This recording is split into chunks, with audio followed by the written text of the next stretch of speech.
55 और 95 हर उम्र के लिए यकसा मुफीद, मफाद आम्मा का आलम बरदार।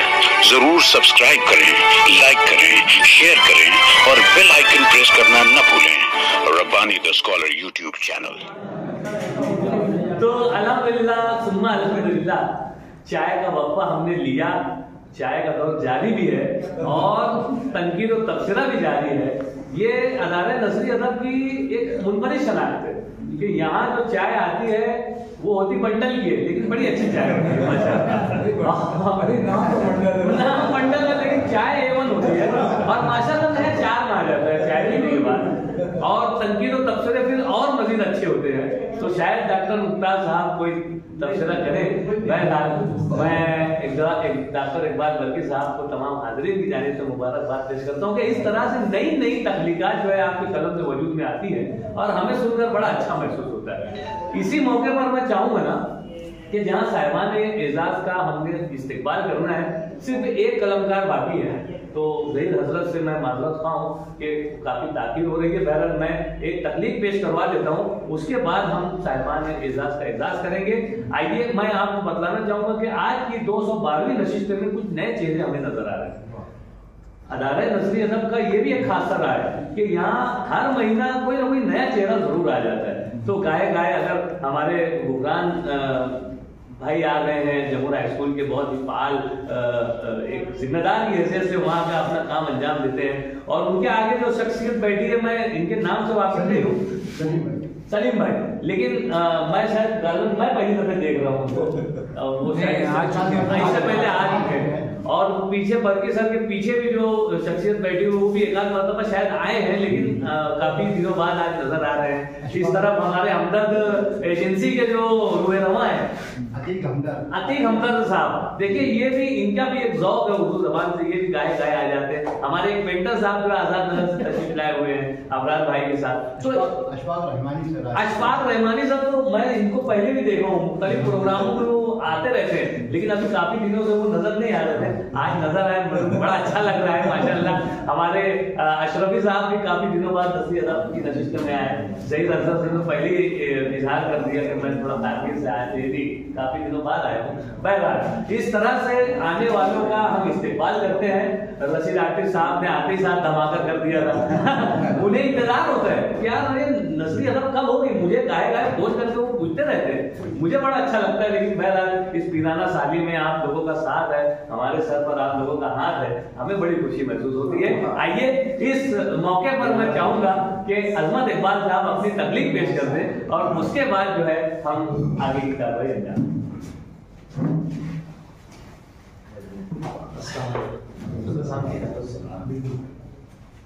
दरअसल मुझे तज़ब्ज़ुब की कैफियत थी, इसलिए जो अपनी मुतबान अदब की जो नशिस्त हुई उसमें कुत्ते उन्वान से एक तख्लीक़कार ने एक अफसाना वहाँ पर पेश किया था और वहाँ पर एक मौजू जो ज़ेर का कॉपीराइट, और इत्तेफाक से उसी मौजू पर मैं बहुत पहले लिख चुका हूँ एक अफसाना।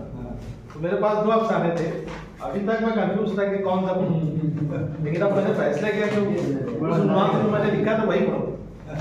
और खास तौर पर मुबीन नज़ीर सर और डॉक्टर मुख्तार साहब वहाँ उस नशिस्त में मौजूद थे, तो मैं उनसे चाहूंगा कि वो अपनी राय अफसाने पर पेश करें, क्योंकि वहाँ पर इस अफसाने पर बहस, इस उन्वान पर बहस होती है, इस मौजू को लेकर। तो वो जो कॉपीराइट, जिस तख्लीक़कार के अफसाने पर कॉपीराइट का इल्जाम लगा था या जिससे वो कॉपी किया गया था, वो दोनों अफसाने मैंने पहले कभी सुने नहीं, उससे पहले मैं लिखा। तो मेरे अफसाने का उन्वान है जंगली कुत्ते।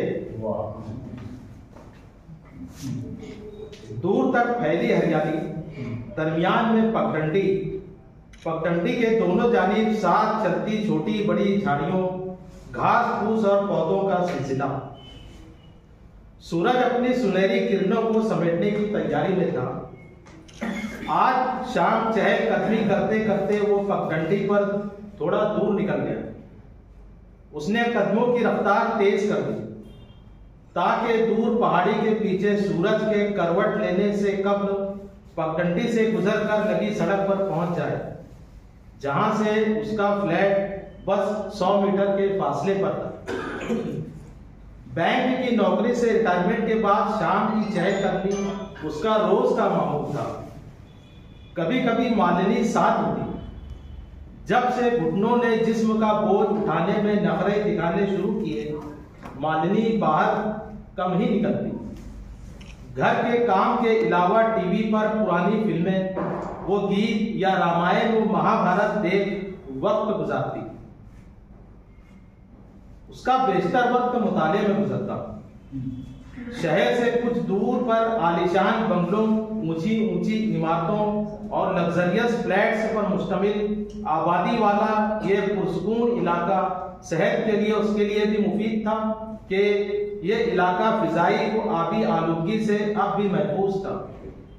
नौकरी लगने के दूसरे ही साल उसने फ्लैट इस वक्त खरीदा था जब कीमतें कम हुआ करती थी, वरना अब तो एक मिडिल क्लास के लिए इस इलाके में घर खरीदना चांद पर जाने जैसा है।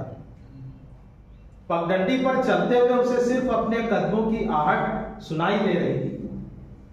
अचानक उसे कमजोर सी आवाज सुनाई दी, म्याऊं। उसने रुककर दाएं बाएं देखा। आवाज दोबारा सुनाई दी। आवाज पीछे की जानिब से आ रही थी। वापस पलटकर कुछ कदम चलने के बाद आवाज करीब सुनाई दी। घास फूस से एक छोटा सफेद रंग, नीली चमकदार आंखों वाला बिल्ली का बच्चा बाहर आया। सामने आकर दुबक कर ठहर गया और खौफजदा नजरों से उसकी जानिब देखने लगा। वो यूं तो बड़ा हिम्मत वाला था, मगर कुत्ते बिल्लियों और यहां तक कि छिपकली और झींगर देखकर उछलने लगता।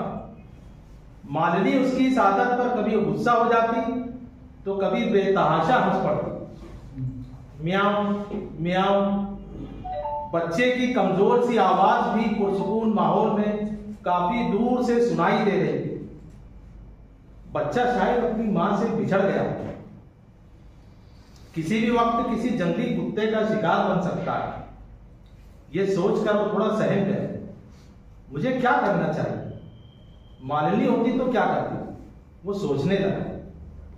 वो यकीनन अब तक इस बच्चे को अपनी गोद में उठा चुकी होती। उसे जंगली कुत्तों का शिकार कभी नहीं बनने देती। हिम्मत करके आगे बढ़ा और पिचकारते हुए बच्चे की तरफ अपने हाथ बढ़ाए।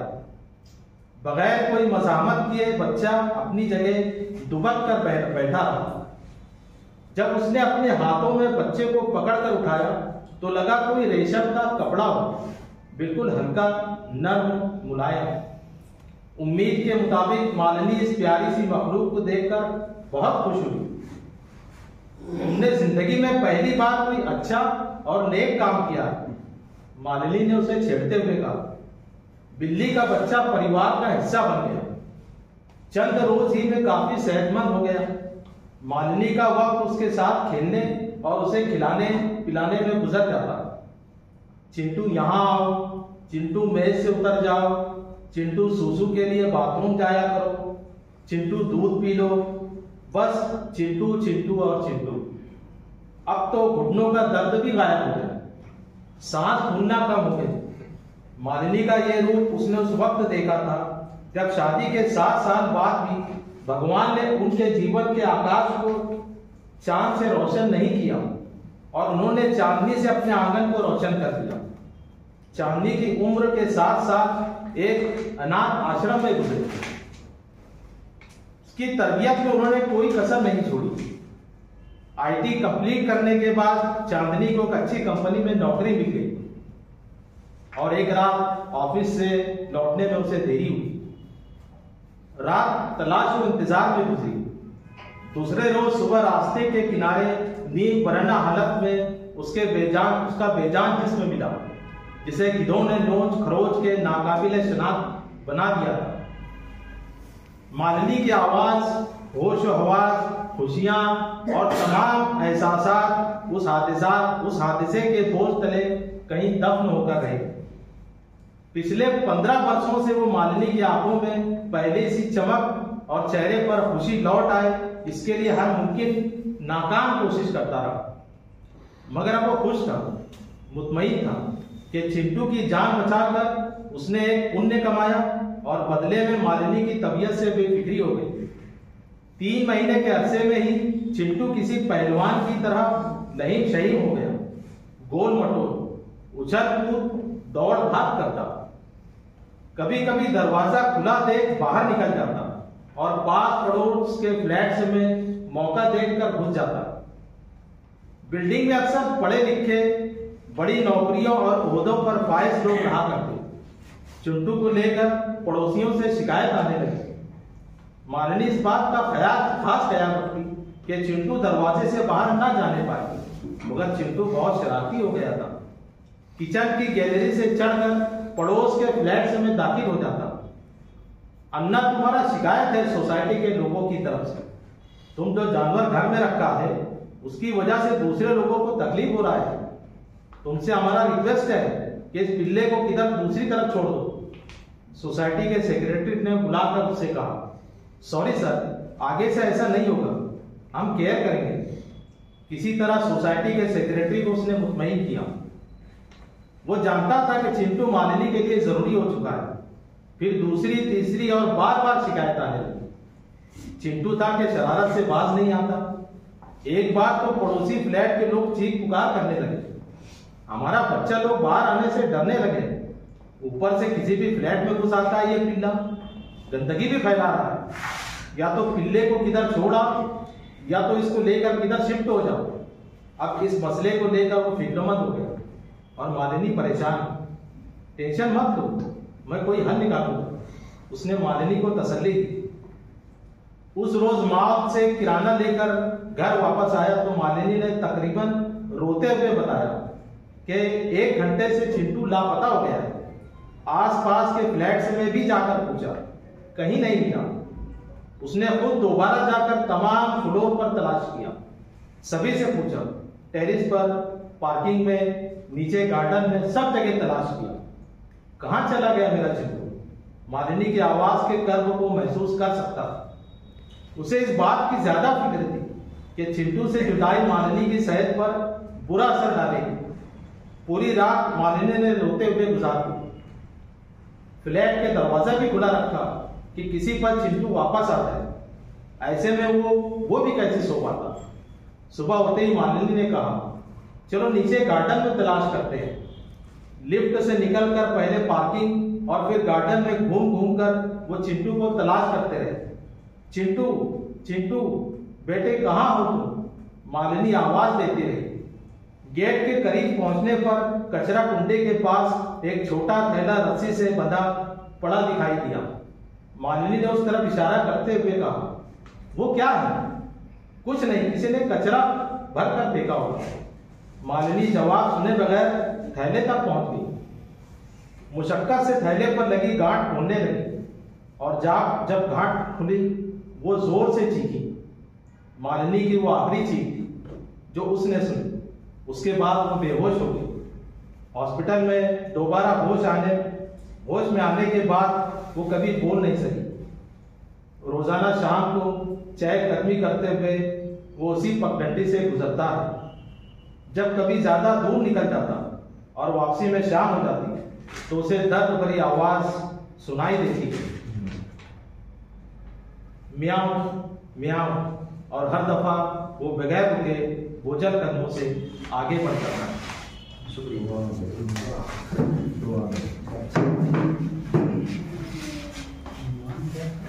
अपना खाना पेश कर रहे थे मतलब अजमल इकबाल साहब। इस पर जो साहबान ने तबसरा करना चाहे मुझे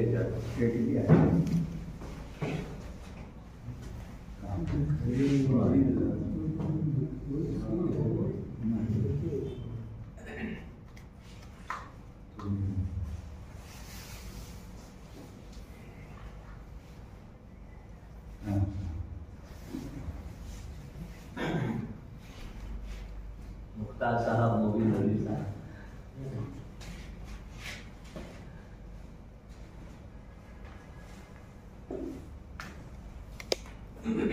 एक उन्वान से कई अफसाने पढ़े जा चुके हैं और लोगों ने तहरीर की है।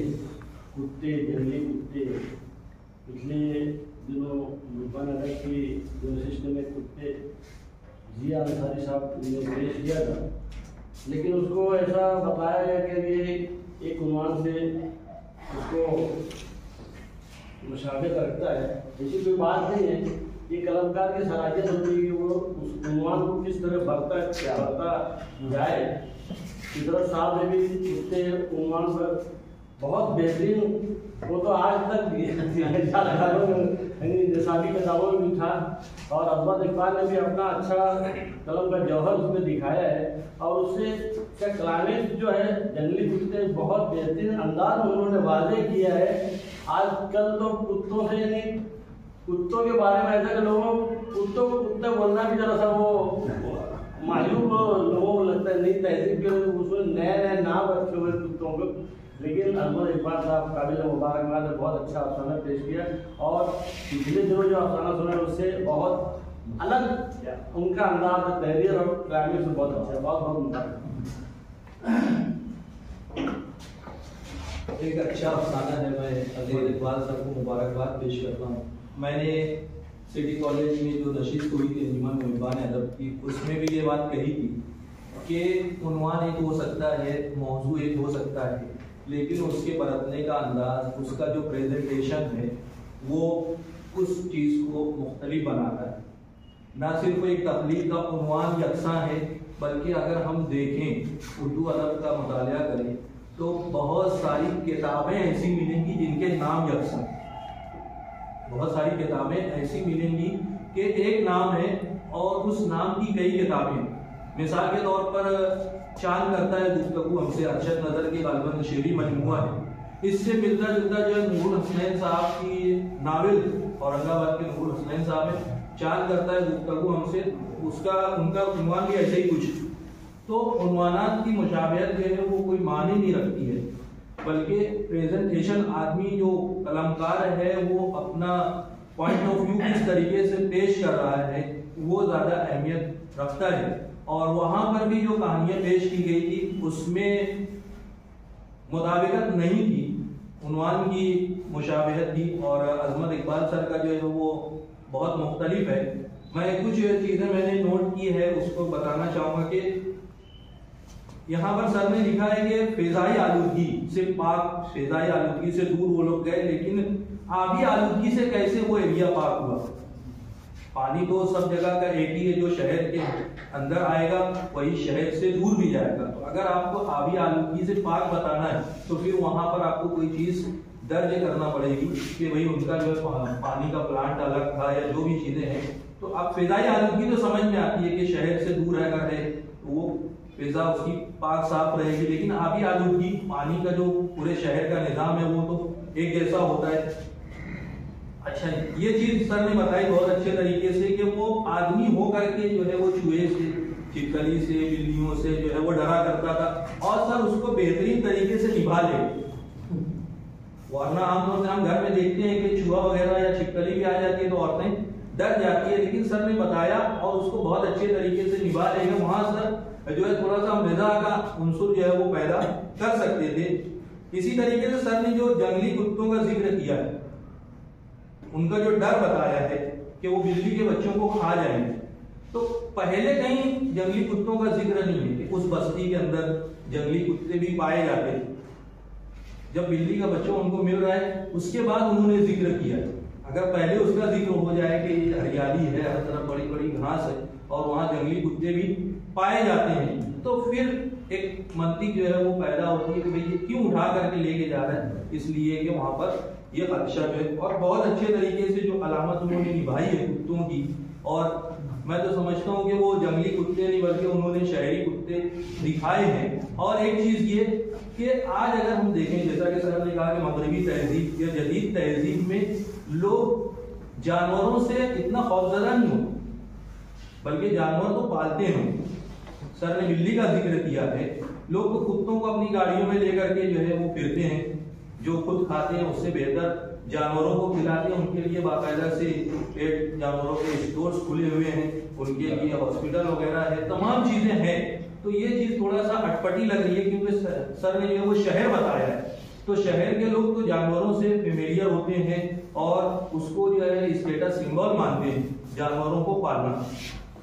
बहुत सारे बिल्ली तो बहुत कम, बिल्ली हमारे जैसे छोटे मोटे शहरों में, लेकिन जो मेट्रोपॉलिटन सिटीज होते हैं वहां पर तो कुत्ते पाले जाते हैं, घरों के अंदर उनको रखा जाता है। जो सोसाइटी सर ने बताई है ना, आला मेयार की जो सोसाइटी है, तो वहां तो हर घर में जानवरों का रहना जो है वो पॉसिबल है।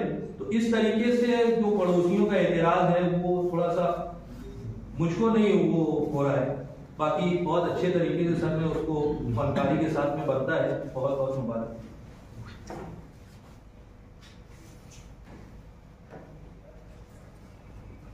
हाँ, मैं सिर्फ ये कहना चाहूँगा,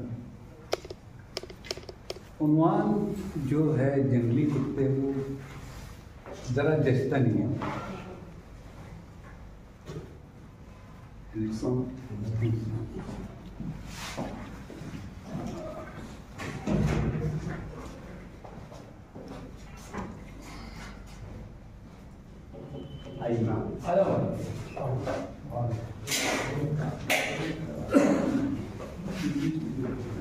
ठीक है, आपने वो उन्वान रखा, लेकिन पूरे अफसाने में कहीं पर जंगली कुत्तों का कोई न तज़किरा न वजूद है। अफसाने का मौजू मुझको बहुत पसंद आया और मैं समझता हूँ शायद बेशतर लोगों की नज़र वहाँ तक नहीं पहुँची होगी, और आपने भी क्या सोच के लिखा होगा ये मैं नहीं जानता, लेकिन उसमें जिस चीज़ को मौजू बनाया गया है तो ये हमारे यहाँ हर सोसाइटी का एक मसला है, जज्बाती तरबियत का। उस खातून की जज्बाती तरबियत सही ढंग से नहीं हो सकी थी, पहले हादसे के बाद टूट गई, दूसरे हादसे के बाद वो एकदम यानी उसका वो यानी ख़त्म हो गई। ये जज्बाती तरबियत का जो फकदान है, यही चीज़ वो उस यानी उस शौहर में, खाविन में भी नज़र आता है कि वो कहीं तो वो छोटे से कीड़े को देखकर वो उछलता मचलता है, और कहीं उसके अंदर इतना तगय्युर आता है जज्बाती तौर पर, इतना मुतासिर को बिल्ली के बच्चे को घर लेके चला आता है। यानी ये जो इम्बैलेंस है, जो यानी सेंटिमेंट्स के उसमें उसका जो ट्रेनिंग होना चाहिए था, ये जो मौजू आपने बनाया है, मैं समझता हूँ कि अफसानों में इस किस्म के मौजूआत बहुत कम होते हैं, और एक ऐसा अछूता मौजू लेकर उसके ऊपर अफसाना बुनना और इतना कामयाब, ये जो मुबीन सर ने जो वो मैं समझता हूँ वो जुज़वी और फौरी चीज़ हैं, अगर वो रहती भी है तो अफसाने की बहसियत मजमूई उसके तासुर पर कोई फ़र्क नहीं पड़ता। उसका पूरा प्लॉट बहुत गुथा हुआ है, बहुत अच्छा है, और ख़ास तौर से क्लाइमेक्स जो आपने लिए है वो तो मैं उस पर मुबारकबाद दूँगा। एक अच्छा अफसाना सुनाया आपने, मुबारक।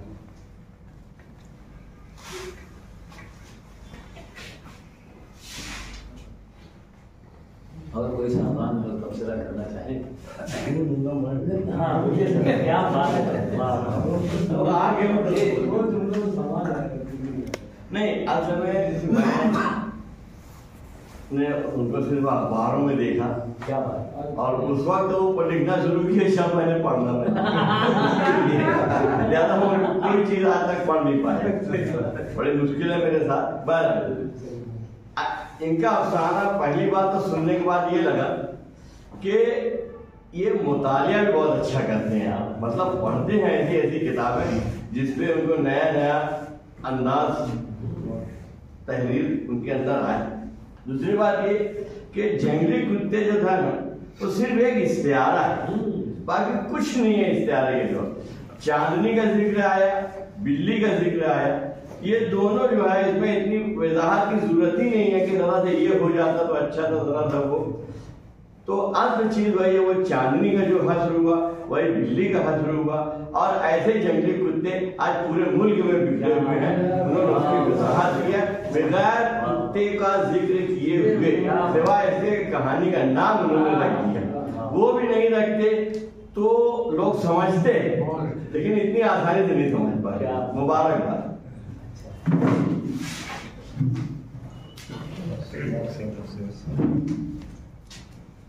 अच्छी तख्लीकात सुनने को मिली, अच्छे तबसरे सुनने को मिले, अच्छे सामईन, और कुछ सामईन तो अभी इस वक्त आए जब सारी तख्लीकात पेश हो गई, लेकिन वो खुतबा सदारत से जरूर महसूस होंगे। आइए यहाँ पर जो 55 और 95 हर उम्र के लिए यकसा मुफीद मफाद आम्मा का आलम बरदार। जरूर सब्सक्राइब करें, लाइक करें, शेयर करें और बेल आइकन प्रेस करना न भूलें।